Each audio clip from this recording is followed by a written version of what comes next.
And what do you make of the idea that extraterrestrials, whatever they might be, other dimensional creatures, and UFOs are interested in nuclear facilities? What do you think about that? I'll tell you what I do believe. I do believe there's some type of attractant in that area, and has not entirely due to the base. And it's either a portal or some type of attraction or some type of magnetic field. There's something to deal with that area. There's something funny about that area.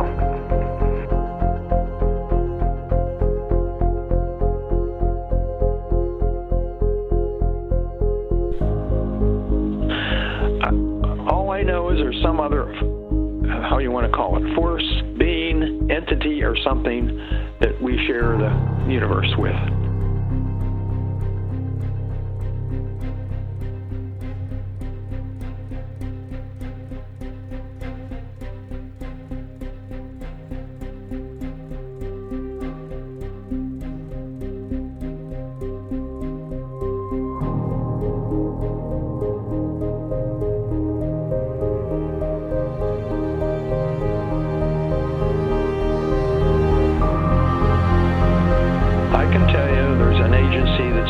The government that is in the background that they're pulling the strings.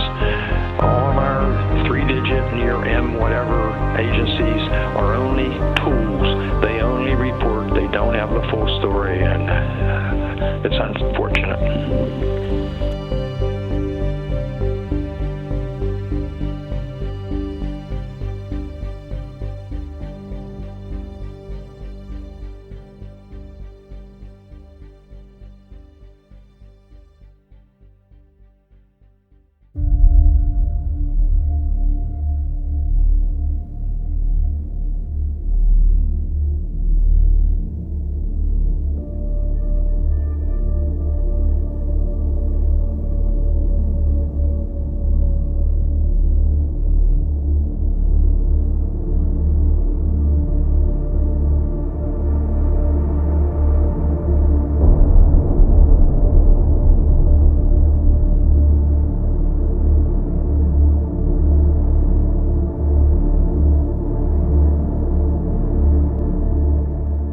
Came on duty at 2300, which would have been actually still Christmas night.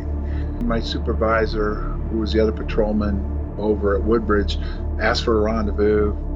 So I met up with them. We were just driving around, heading down Eastgate Road. All of a sudden, he saw something strange up in the sky. And he asked me, he goes, "What is that? Have you seen that before?" And I've been there almost 2 years.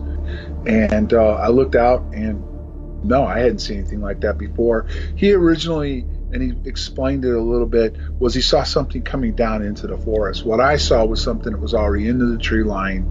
And like I said, I've always said it was different colored lightings, like green, red, and blue, white.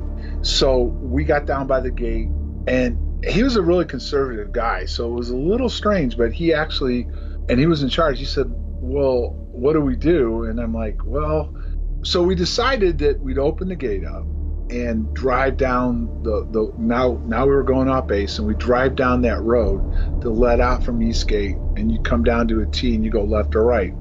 And as we were going down the road, and when we got down there, it got really eerie because we went off base, we didn't tell anybody, and all of a sudden whatever it was seemed to start moving in the forest towards us. So here we were off base, armed, and whatever we were seeing appeared to be coming towards us. Also, when I got out, opened the door and kind of got out to look, there was a static electricity in the air. So it got really eerie fast. So at that point, we both kind of looked at each other and said, "Let's get back up to the base and let's call this in." And he got on the phone and called in that something strange was happening just outside, the main, Eastgate in the forest, right on the perimeter of the base. He dispatched the security supervisor down to the gate.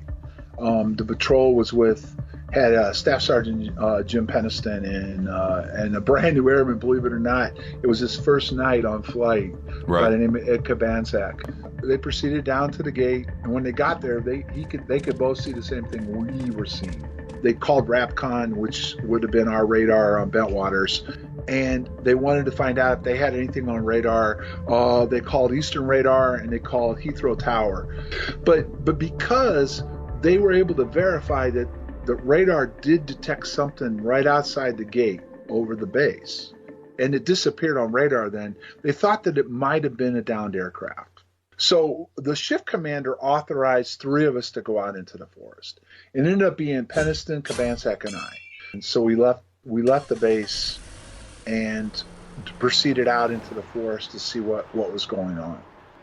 We went down to the end of the road and took a right. The forest was to our left end. Then we took a left on a service road, a logging road, into the forest. And there was a fence that blocked us going any farther. So we exited the vehicle. And at that point, it was whatever it was farther out in the distance, now in the forest. Once we got out of the vehicle and started going into the forest, they started having trouble reaching us on radio. They lost radio contact with us, was up to, I think, 45 minutes, people had said. The adrenaline was pumping. You know, we seemed to, like, at a couple times we thought we were getting closer to it, and then it seemed to move away. It felt like at one point maybe it was toying with us. Now, this was all happening really fast. We were spread out in kind of a line formation, but we were moving towards it. But when things really changed for me was, it was like we were getting close to it, and all of a sudden there was like this little berm, and we went up, and as we came down the berm, whatever it was sitting right there in front of us. Now, this is where it gets really, really crazy, okay? The light just got really bright. I mean, it was just like the forest lit up like it was daytime, you know what I mean? And that was when Penniston, who was in front of me and was the closest to it, yelled at me. I remember him yelling at me, open fire on it. But Ed Cabansack did talk for a short period of time. He claims that the 3 of us, when we got close to it, I actually had my .38 with me, I drew it, and then we all passed out. I remember all of a sudden then the light just started to dim down. And in my statement, I drew, and I always said it was lights. I drew like an orange oval type object. It had some blue lights around it and underneath it. There was like an orangish hue in it, and it looked that way both nights. I was around this thing twice. Well, what I remember, and now Ed didn't really say a lot, but I talked to him off air. The same thing. It got, you know, it was bright. It dimmed down. Whatever it was lifted up through the trees and shot back towards the coast. Penniston, early on when he first retired and started talking about it, said that we got close to it. He saw at one point when the lights dimmed, he saw a triangular type object. He said it was a triangular object. He observed it, and then it lifted up and disappeared. There was a big flash of white light. As that started dissipating down, I could start seeing the formation of a black craft, triangular, in there. And here's, while you're still at the white light, you could still see like globular pieces of light in the fabric of the craft, the skin of it, that was going in and out of it, different colors. And that was starting to slow down. And finally, they just dissipated along with the white light. All I had was a white light coming out from the bottom of the craft. This sphere of influence, this direct area around it, like it was trying to, the timing, it was trying to catch up. It wasn't the same as what was outside back where Burroughs was, or it was different. Because when I looked back at them, I did look at them. Cabansack was just standing there. I mean, he was motionless. And then over here where Burroughs was, he was motionless, just standing there. And I was like, either they're scared to death and they're frozen, or they're not seeing this as I'm seeing it. I mean, there's a different influence going on here. Yeah, so this, 40 years later, I still get a little, I'm not stuttering because I can't think of what to say. It's just sometimes it bothers me, that's all. And as I went back around, I got a little bit of hope because I could see that there was some type of writing on the craft. It wasn't writing, or numbers. It was, I call them glyphs. Glyphs that were symbols that were written. A row of symbols on the bottom. Then there was a larger one that was on top, which was a circle with a triangle and with 3 other little circles in it. Anyway, so I'm touching the craft itself. It felt like smooth like black glass. There was no rivets, nothing like that. And when I say black glass, I'm talking about that was the coloring of it, the smoothness of it. But did I think it was glass? No, it was metal. There's definitely some kind of metal. I just don't know what it was. So those symbols are on the bottom. And then I'm fascinated by the one on top because it's unusual. It's not in the same row. It's got this larger. I mean, it's just the triangle seemed familiar because I don't know. We're just used to seeing triangles, aren't we? And when I touched it, I'm blinded. I mean, I'm blinded where I cannot see nothing but pure white and nothing else. That's it. The mind's eye part, I would say, would be to seeing these flashing of ones and zeros. I said, what the fuck is that? Then I just sort of gained my senses, and all I did was just lift my hand off, because I was aware I was touching it. Anyway, get away from the craft. Okay, and I'm thinking, I must have activated something. Holy shit. And what it did is when it powered up, it started to brighten up again. I lost the whole craft in there. I mean, that was the silhouette of that was gone. And this bright white light. And as it moved up, and this is what, I can't understand this today either. Like those trees I mentioned earlier were, 5 or 6 feet apart. The craft, but by my own testimony, or at least 9 feet, right? Moved back through those trees and then slowly went up to the canopy of the forest, made a slight turn, and was gone in a blink of an eye.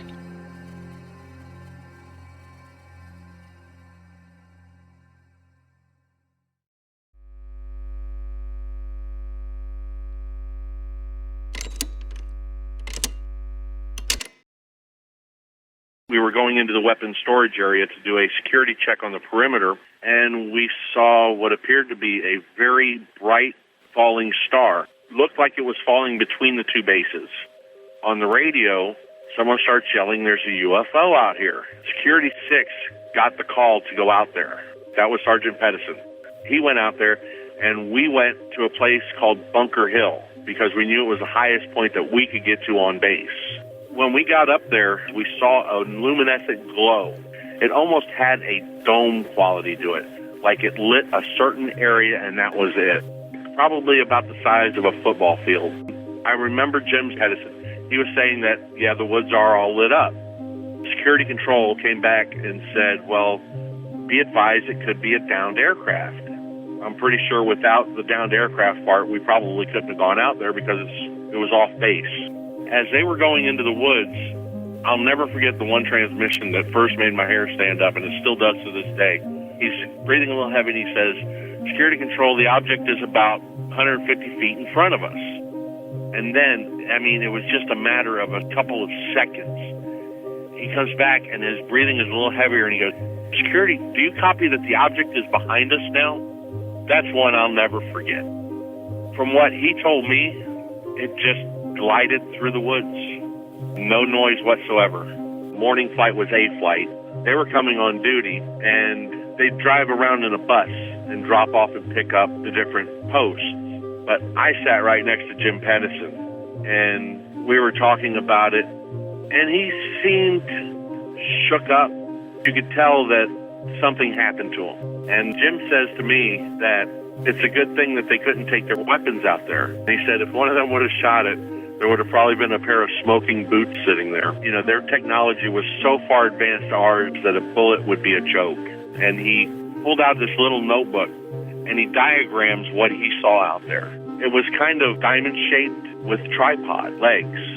And he explained that it wasn't like any metal he had ever seen. As we got to security control to turn in our weapons after duty shift, and as we were getting off the bus, there were gentlemen there dressed like khaki pants, Izod type shirts, polo style with sunglasses, and they took Jim Penniston off somewhere. And I think one thing that drove me nuts from that day forward was, here's guys that we put our lives on the line for each other. We would fight side by side and die with each other if we had to. These guys wouldn't talk about it anymore. I saw 3 people that I was friends with that wouldn't even talk about it anymore.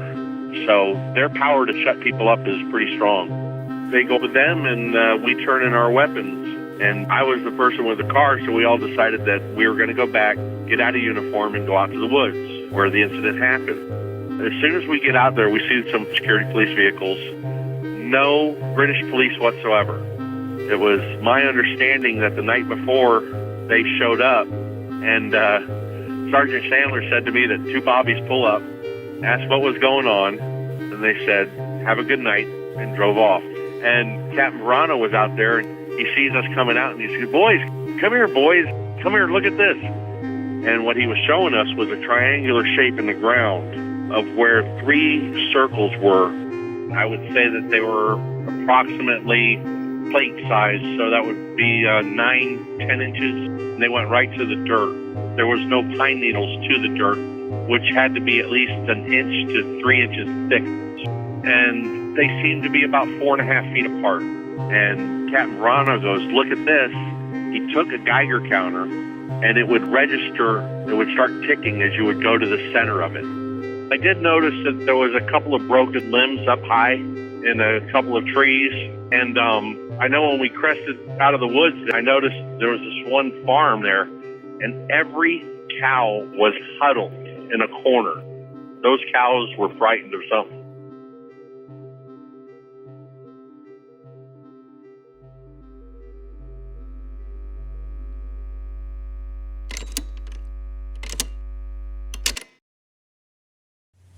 I worked in supply, 81st Supply.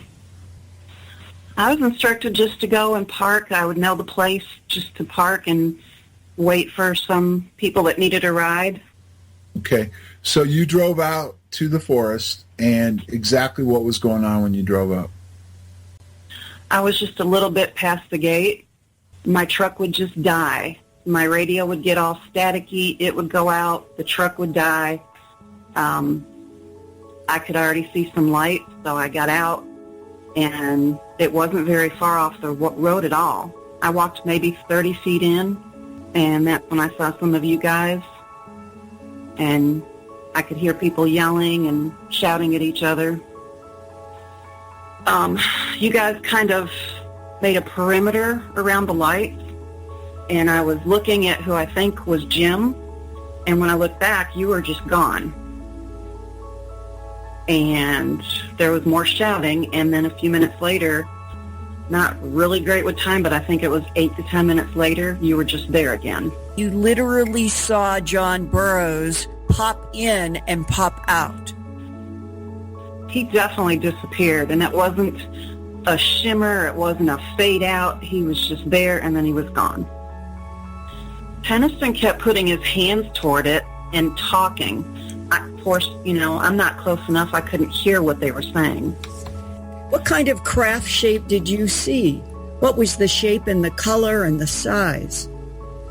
Kind of a triangular footballish type thing. People keep saying a dome, and I never saw a dome. To me, it had sharp angles. Triangular to the point, I don't even know how to describe it. Kind of like when you're looking at the lacing on a football, that shape of it. Coppery, dark, metallic color. Now, you said at one point you saw some of us with red on us or on our bodies, or like our skin was burned. Yeah, when I was trying to get closer to you guys, I noticed I just felt prickly and almost a painful prickle, and the backs of my hands and up my arm was red in the glow. When you guys started to finally wander out towards me, one of you was rubbing on your neck, and the others were looking at your hand. Everybody. The cheeks, the forehead, everything had like a sunburned look. Okay. So then you took us back, and why don't you describe what happened, because this happened the second and third night also. Well, you didn't even try and get into the vehicle that was out there by mine. You just automatically came to me, you know, and I greeted everybody, but nobody looked right at me. They just were like dazed, confused. Everybody was just really weirded out. And nobody said a word. Everybody just sat there. I dropped you off. One person came out of another truck. He was wearing a white coat, looked at everybody, looked at some of your little sunburn areas, patted you on the shoulders, and you all got in another truck. And anytime I would pick people up and drop them off, that's what would happen.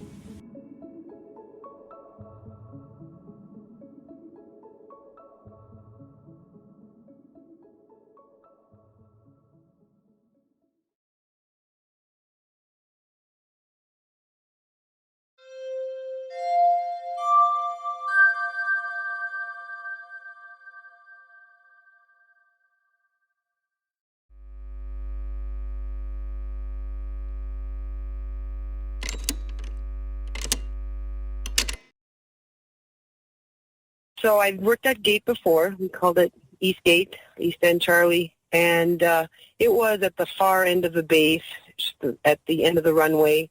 And I just remember vividly being at this little gate, which is, I think it was, you know, an old gate shack from World War II. It was 2 feet by 2 feet. There was just a little place to sit. There was a little tiny piece of wood that was a tabletop, and then there was this old-fashioned phone with the metal, like it was from World War II. And I just remember sitting there and all of a sudden seeing this light up in the sky, and it was a multicolored amber, you know, red, yellows. It was kind of turning, and it was slowly descending into the Queen's Forest, into Rendlesham's Forest. And I don't remember how much time elapsed. I don't remember, you know, if it was a minute it took to land. I just remember seeing this ball of fire, but very tightly contained. It was like it wasn't like a fire that you'd see, you know, lots of rays coming out of it. It was just this tight, bright color, just turning and turning and turning and descending into the woods. And I remember calling the desk sergeant and saying something, and which I don't recall, but I do remember Police 5 coming down, which was John Trimatosi. And, you know, I don't know what was said over the security radio. All I know is over our radio, just distinctly, the most was Lieutenant Tamplon saying, Bob, where are you? And she sounded really scared. And I remember thinking, wow, she's calling him Bob. You know, that's Sergeant Ball. And that's when I wished I had a cassette tape. I wish I could record this, because I just thought it was insane. And it just startled me the way they were talking on the radio and how scared they sounded. And the fact that they were all running around in the woods out there trying to find this thing that supposedly that I had seen. I mean, I'm assuming that I don't know if there was any other object sighted. That was just what I saw from my end of the base. That night I didn't know I was even going to be called to stop. I was just on a routine drop to Woody, and then this bill said that, you know, something had come up, really needed me. There would be a couple people that needed my help. I believe I knew Bob Ball, but I don't know if I had known Lieutenant Bonnie before that. He seemed fine. They were already at the side of the road. She was horrible. It was really bad for her. She seemed like she was in shock. Her body was shaking. She was shivering. She was sweaty. You know, her voice was almost gone from screaming so much. Right. Like something had terrified her. She was just mainly saying, no, please, no, stop, no. They're over there, they're over there.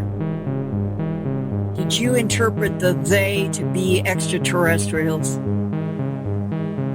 I did, but I didn't know if maybe they saw something they weren't supposed to, and it was some of our own people trying to, quiet them down and take care of the situation. I didn't know. And Ball wasn't reacting at all? Not like her. He was kind of like everybody else, dazed, confused, trying to figure something out. Where were you exactly when you picked them up? I was way much closer to Woodbridge. Do you remember where?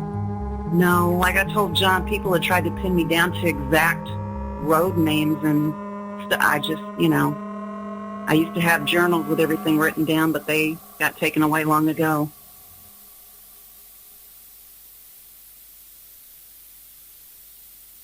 Right now, I do believe that UFOs exist. Up until that point, I've been skeptical. Now I believe there may have been someone else there.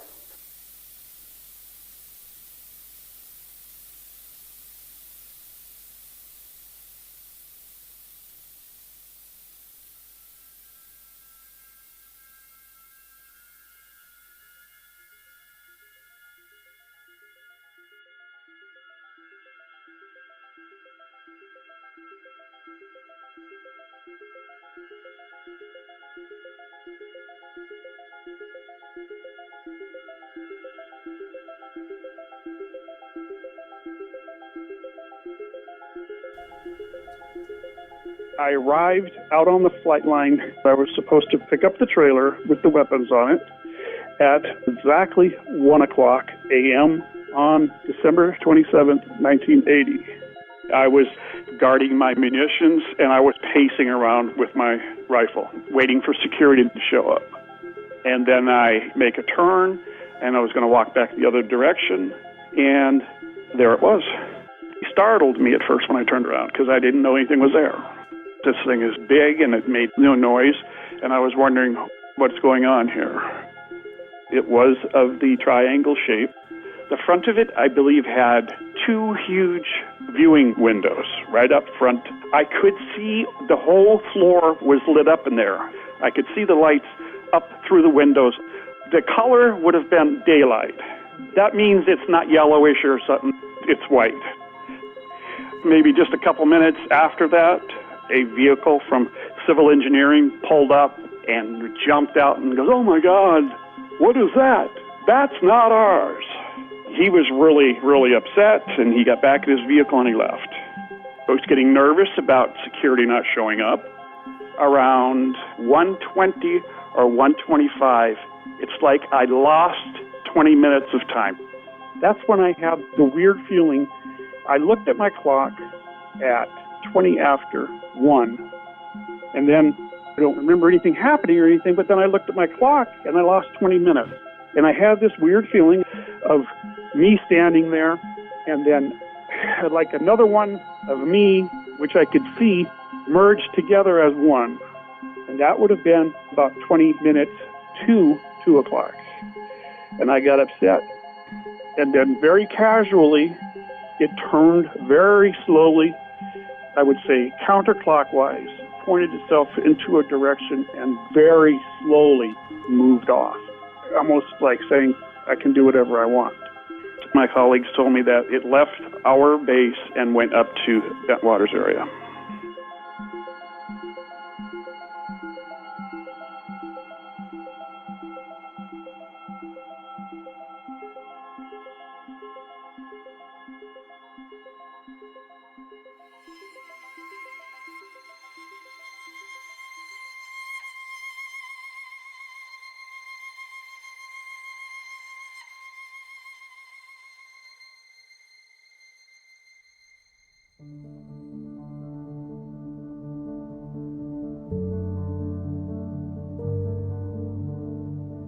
We were about halfway into the shift, I guess, when we noticed some lights in the sky that didn't seem to follow any pattern of any aircraft that we'd seen. And we watched them for a while and they disappeared. And the next thing that we saw was the lights in a forest, in a clearing. It was off the end of the runway.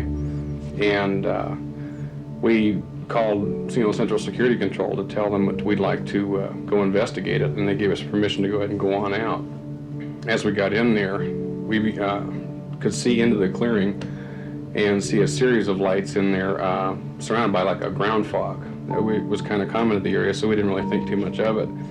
And we decided to go a little bit closer to see what we could find out. And when we got closer, we began to feel the hair on your arms and the back of your neck and your head, under your head even, stand on end. It's like there was a real big static charge in the air. Let me ask, were you armed at the time? Yes.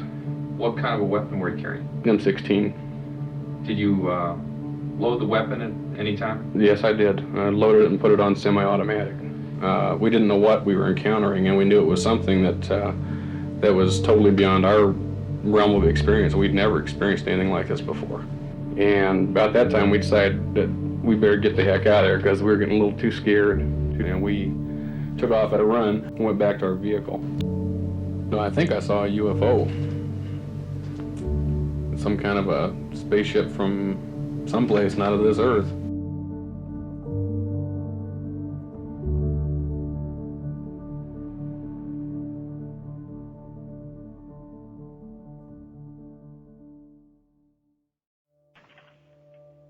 I was in my home on Woodbridge Base, and I got a knock on the door. It was Lieutenant England from the security police. Came in, started walking through the home and looking throughout my home to see if there's anybody else there with me. He said, what I'm about to say is top secret. He went through and told me about Sergeant Jim Penniston and John Burroughs were involved, even to the point that someone had been abducted into the aircraft. And he said the reason Colonel Conrad has asked for me to come get you is because he felt that if he wanted an honest answer from anybody, then you would give it to him. And when we get through on our investigation, we're to go back and you report to him what you saw. And so we left at about 4:30 that day, and we had a light scope, and I had my camera, and he took me to the site of the landing. I saw the 3 indentations in the ground. When we got back in the Jeep and headed back toward the East Gate, I looked out and I saw the white light in the forest. I grabbed a night vision goggles I had, and I looked through them, and when I did, what I saw was something that looked like an eyeball. The dark inside looked like a pupil of an eye, and it would just pulsate very slowly. And I had Lieutenant England stop the Jeep, and when I got out, the lights got brighter. Just looked like they knew I was there. And I said, well, I'm going to get back in the Jeep, see what happens. And by that time, I had static all over my head and my arms and everything.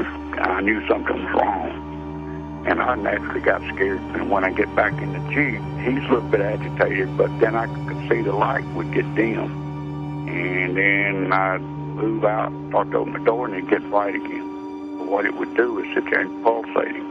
And we went back to the Woodbridge Officers Club. Colonel Conrad came out and ushered both of us in. And then he asked me, Sergeant Nevels, do you think that it warrants further investigation? And I said, yes, sir, most definitely. That's when Colonel Halt jumped in and began to assemble a team. And we went back from there to the base over at Bentwaters. And I picked up the radioactive instrument.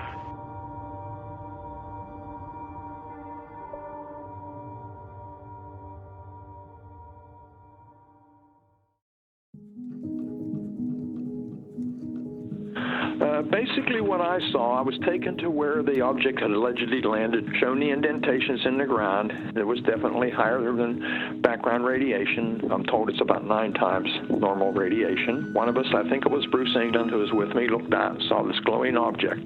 The best way I can describe it is something like an eye, a little larger than an American football. It was bright orange-red. It had a dark center, and it appeared to be dripping something like molten metal. We watched it for a period of time and watched the reflection off the farmhouse, which was across the field from us outside the forest. And I was quite concerned for the people in the farmhouse because it was fairly close to the house. The object came into the forest, moved through the trees, obviously under intelligent control because it could have bobbed up and down and went through the trees. We tried to get closer to it. We moved up toward it, and it went back out into the field. We watched for a couple minutes at the edge of the forest, and it silently exploded into 5 white objects and disappeared. So we went out into the field looking for any evidence. There obviously was something that appeared to be dripping off it. We didn't find anything. And while we were out there, we saw objects to the north in the sky. They were elliptical. And they had multicolored lights on, and they were moving in unison together as though they were doing a grid search or flying in a pattern. The objects we saw in the north stayed there. There were 2 objects to the south. Now, we could not discern a physical shape because they were bright white lights. And one light came overhead at very high speed, stopped, became stationary, and sent down the equivalent of a laser beam about 10 feet from where we were standing. Well, I was thinking, is this a weapon? Is this a method of communication? What is this, a warning? And as suddenly as it appeared, it was like a light click, it went off. And the other object moved out over Bentwater space and sent down similar beams. Now, the people in the weapons storage area had binoculars, and one of them or more saw a large craft, a triangular craft. They could see a triangular craft. They did see the objects. Now, there's some conjecture as to where those beams landed and what they did. I was not close enough to tell. All I could see is I could see the beams.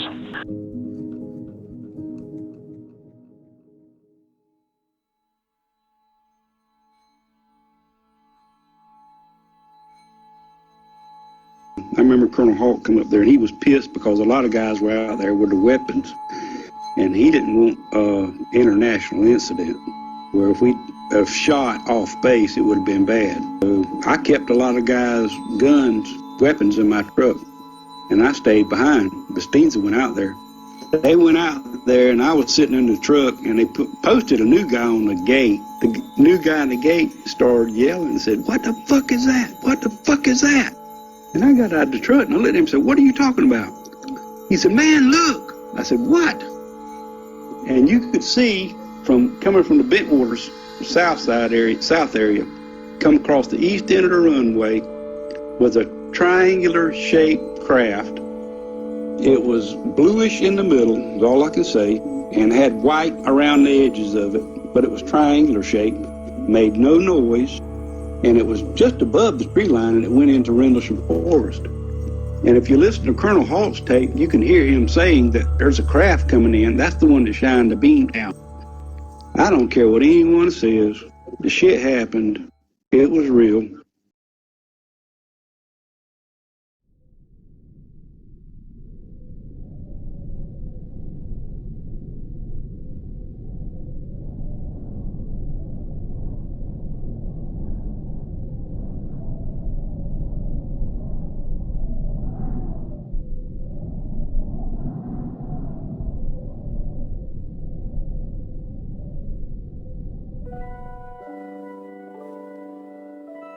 It was actually a quiet night. As far as I remember, it was a nice, clear evening.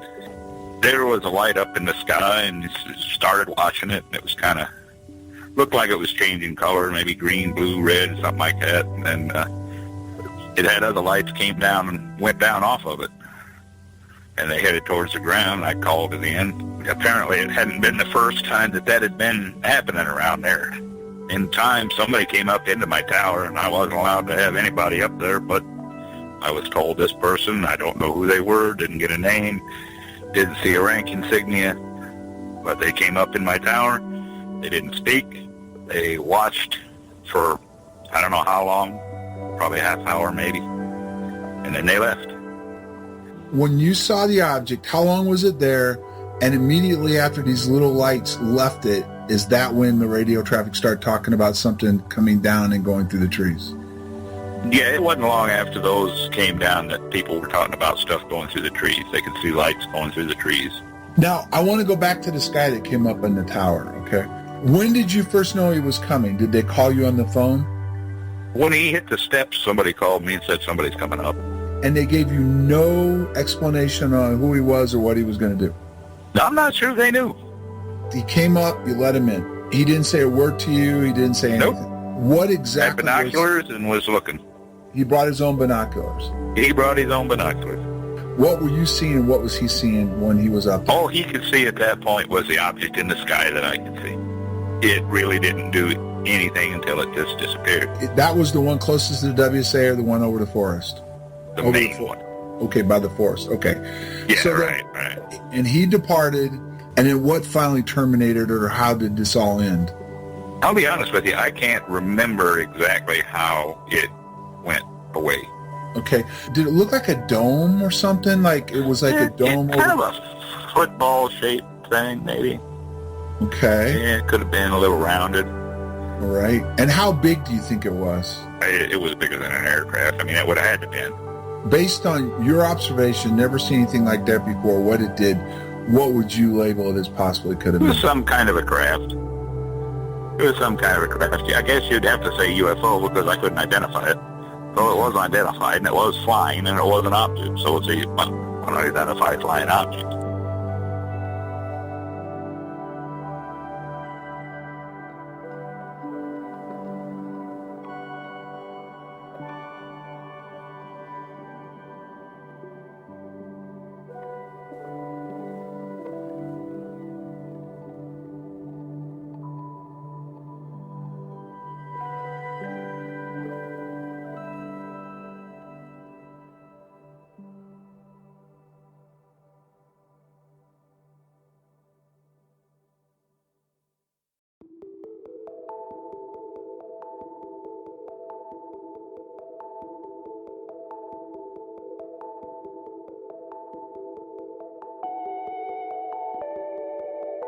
I was just sitting there and I happened to see a dot come on the scope, and it just went like one dot at the beginning, then another dot, and it was gone. So the scope is 120 miles across. It was just phenomenal to me to see it go that fast. All of a sudden, here it come back across again. It went 1, 2, and then it made an immediate right-hand turn and came right towards the base. You know, I just said, that can't be one of ours. It's not like any radar target I've ever seen. When the sweep would hit the target, you would have the entire back of it would be like a solid line, traveling at an extremely high rate of speed. It passed over the control tower, and then it stopped. I've never seen anything in my life like the maneuverability that happened with this object. It was an orangish color. Sort of popped into my mind at the time that somebody's flying a basketball out here. There were like lights around the center of it, but it wasn't like running lights or navigational lights. It was more like portholes, and then you were seeing the light from the inside coming out. It wasn't, flashing lights or anything, but it hovered momentarily, reversed its course, and went back out at a high rate of speed.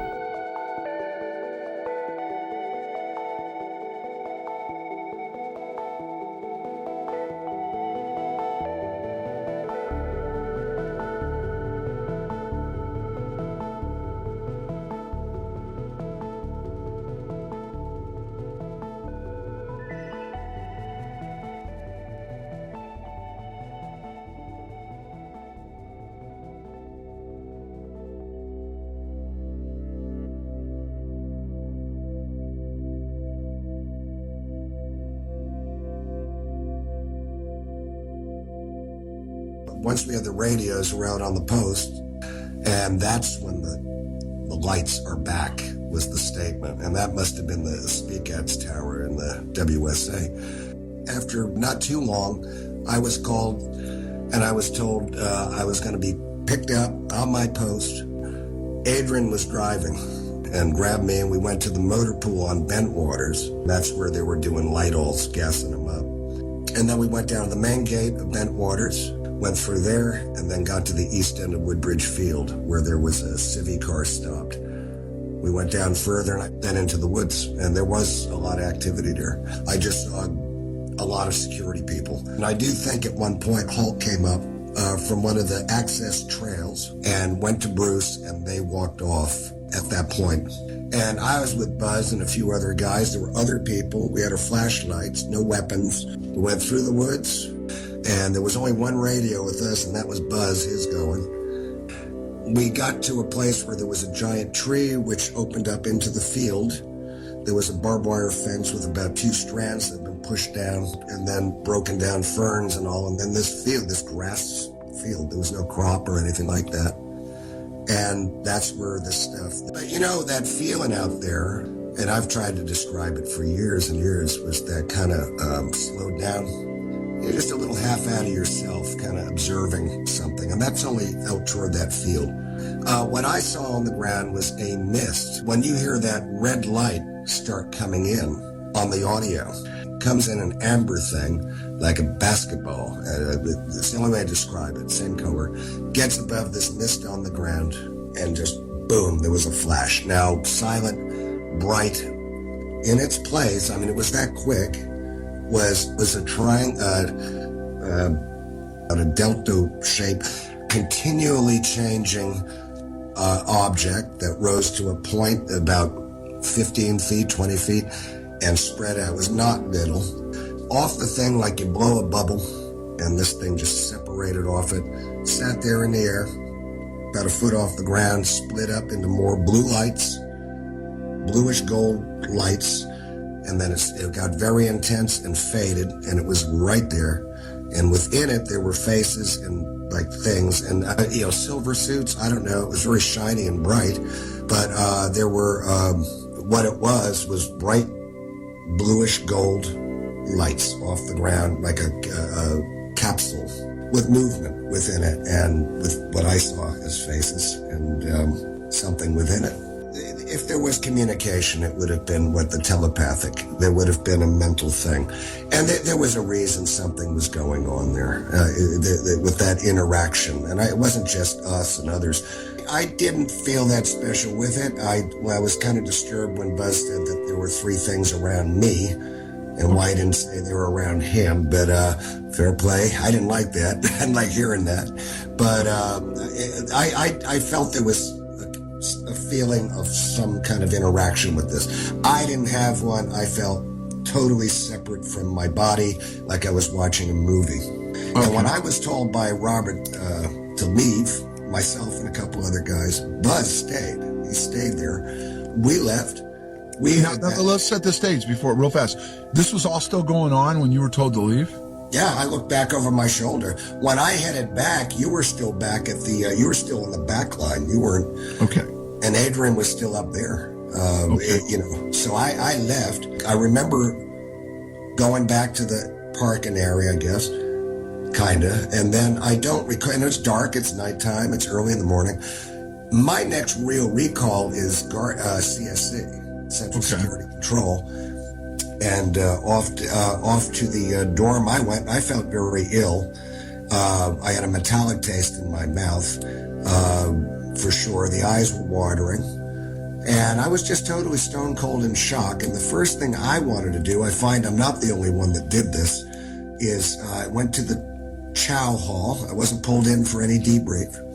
I went over to the chow hall, and Jim Penniston was at the end of the table. And somebody at the table said, "What the F just happened to us?" And Jim, he verified it. He said, "Warren, shut the F up."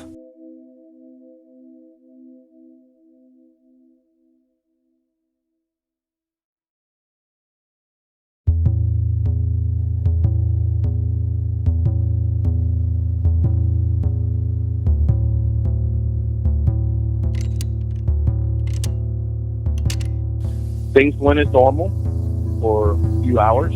Got called over the radio, stated that I need to report to the East Gate and touch base with the airmen down there, because the airman is reported of seeing some lights of some sort at the East Gate. So I proceeded down there, and I want to say that it was Airman Markham. He's seen some lights outside the base. I said, they're not on the base, so we have to, just maintain our pose. And I remember him telling me he didn't want to stay out there because it was something different than what we ever had dealt with before. Then I remember the Whiskey Tower, which was the weapons storage area, WSA, coming on the radio stating that they had seen some light. at that point, everybody started talking on the radio, and I had to tell everybody to calm down, and then we would communicate by landline if we had to. We proceeded out the east gate into the forest area, and that's when strange things started to happen. We had approximately 2 or 3 lidar units with us. They kind of like started up, but then died out, like they had choked out or something. But we weren't able to get them started, so we didn't use them, but we were summoned to go out into the forest area and try to locate the lights that were moving about in the forest. And this is when we encountered several animals out in the forest that at one point were being very loud, and another point became very quiet still. I found that very strange. Several of us did. Then the lights started appearing, and it was like they were maneuvering between trees, and the lights were blue, red, orange, and kind of like a bluish tint, whitish bluish tint. So the lights, like they were above us, not in the trees, but above us. And like I said, you could feel that warmth. But then I remember when they took off, especially the one that was being bigger, like it was kind of like amber looking, and then it would change colors to that blue, whitish, bluish tint, and it took off so quick because it seemed to have hovered above us, and it took off so quick that we felt like a draft, but it was like a cool draft, and then it burst out into about 5 different pieces. While we were in the forest, there was a yellow haze from waist level down. It was just sitting still. And the commotion started. People started getting excited. At some points, people were running. At other points, I recall a couple of airmen that actually cried and said that they were scared and they were going back to the point. And I'm trying to put it all together, still remember, because I had just tried to forget this whole ordeal for many years. That's where I ran into John again, Colonel Holt. Larry Vaughn was out there. I remember John was talking to Colonel Holt, and John was pressing the issue about going back out to the forest. He told John that he could go, and he told me to go with him. And at that point, we go out into the forest, and we weren't very far from each other. I'd say a couple of arms length. We were walking. That's when John got in front of me. He was like in between some trees. There was a little clearing, but there was in between some trees, and a light from above just shined on him. I mean, it's just like somebody just turned a switch on. I looked at him, and then I felt like I got pushed down. I got pushed from behind, and it startled me, so I jumped back up and got back up, and at the same time, I felt like I was being pulled back up by my pack. John was trying to look up to the light.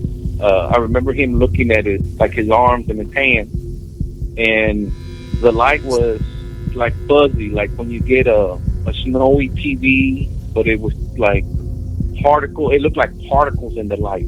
It was in my mind. It crossed my mind to run, but where do you run? I didn't know what I was running from. And then the light went out. I'll be honest, I clamped up. And Adrian, didn't you tell me at one point when I went into it for a minute, it looked like it exploded with some blue lights and triangular object also? Yes, that is correct.